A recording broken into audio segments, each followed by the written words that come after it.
But so for Levon and I, we were in high school. We were high school sweethearts, and we were working part-time jobs. And when my pastor taught this, I thought, I guess I'm going to try it.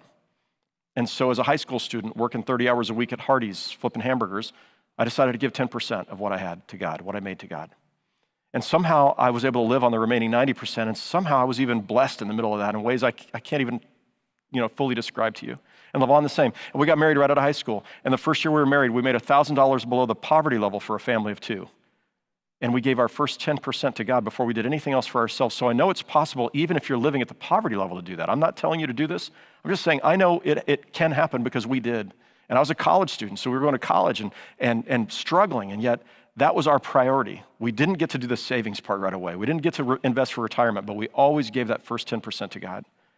And then, what happens is over time, you begin growing in what you've got. And so, we ended up with, eventually more money that we were making. And so that meant we were going to put aside more in savings and more over here. But eventually we found out that we could live on less than what we were making, less than the 70%. And we started saying, well, let's give a little more than 10%. And a little more. And we're going to give to the church, but we're also going to give, after we've given our 10% to the church, we're going to give to causes that really matter to us.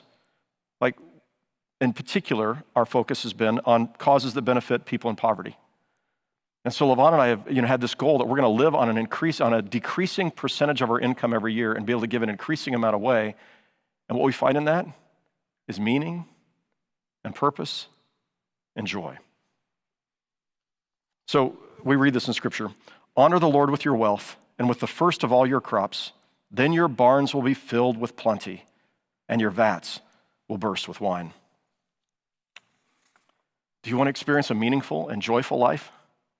Do you want your last third to count most and to have a fulfilling, last third of your life? Then you got to start investing now in people, in relationships, in your purpose, in your faith in God, and yes, in using your finances well to make sure you have retirement there when you need it, and investing in God's work in the lives of people through your local church.